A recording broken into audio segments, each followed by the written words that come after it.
আমি জানি আমার মতন তোমরাও মাছের বিভিন্ন ধরনের রেসিপি ট্রাই করতে এবং খেতে খুবই ভালোবাসো, কিন্তু সময়ের অভাবে সেটা আর হয়ে ওঠে না। আজকে খুবই একটা সহজ রেসিপি তোমাদের সাথে আমি শেয়ার করছি, পুঁই পাতায় কাতলা মাছের পাতুরি। তো এটা বানাবার জন্য প্রথমে 2 টেবিল চামচ পোস্ত, 1 টেবিল চামচ সর্ষে, একটা কাঁচা লঙ্কা আর স্বাদ অনুযায়ী নুন সমস্ত কিছুকে একটু জল দিয়ে ভালো করে পেস্ট করে নিয়েছি। তারপর একটা প্লেটে 2 টেবিল চামচ জল ঝরানো টক দই নিয়েছি, তাতে অ্যাড করে দিয়েছি হলুদ গুঁড়ো, দিয়েছি অল্প একটু চিনি টেস্টটা ব্যালেন্স করার জন্য। তারপরে অ্যাড করে দিয়েছি পেস্ট করে রাখা মশলাটা, আর সাথে দিয়ে দিয়েছি এখানে 1/2 চা চামচ সর্ষের তেল।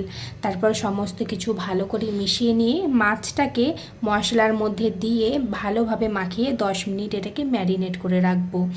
অন্যদিকে এখানে আমি পুঁই পাতা নিয়েছি, বেশ বড় বড় সাইজের এখানে পুঁই পাতা নিতে হবে। তো পুঁই পাতার এই ডাঁটটাকে সামনের অংশটা একটু কেটে নিতে হবে, আর পেছনের দিকে যে শিরটা আছে সেটাও এখানে কেটে নিয়েছি, যাতে পাতাটা খুব সহজেই ভাঁজ করা যায়। এবার পাতাগুলো একে একে এইভাবে সাজিয়ে নেব, আর তার মধ্যে অ্যাড করে দেব 1 পিস কাতলা মাছ। তারপরে উপর দিক দিয়ে আর একটুখানি মশলাটা দিয়ে দিয়েছি, তার উপরে দিয়ে দিলাম এখানে কাঁচা লঙ্কা। তারপরে ভালো করে পাতার মুখটা এখানে বন্ধ করে নিতে হবে, আর একটা শক্ত দড়ি দিয়ে খুব ভালোভাবে এটার মুখটা বেঁধে নিতে হবে। এই রেসিপিটা তোমরা পুঁই পাতায় না করতে চাইলে কলা পাতাতেও করতে পারো, এবং অন্য যে কোনো মাছ দিয়ে এই রেসিপিটা তোমরা কিন্তু বানাতে পারো।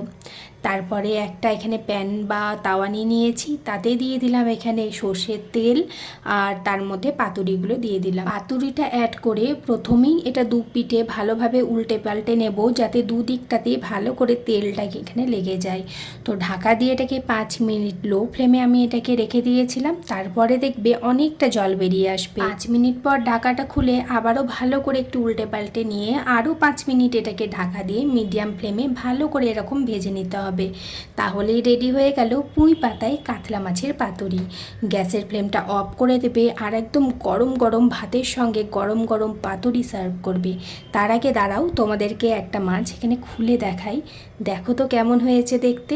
অবশ্যই কমেন্ট করে জানাবে কিন্তু কেমন লাগলো আজকের ভিডিওটা তোমাদের। ভিডিও ভালো লাগলে আমাকে ফলো করে পাশে থেকো, যাতে আরও এরকম সুন্দর সুন্দর চটজলদি রেসিপি তোমরা দেখতে পাও। মাছটা খেতে এত টেস্টি হয়েছিল যে আমি লাস্ট ভিডিওটা করতেই ভুলে গেছি, তাই খাওয়ার মাঝখানে এই ভিডিও ক্লিপটা আবার তোমাদের জন্য তুলে নিলাম।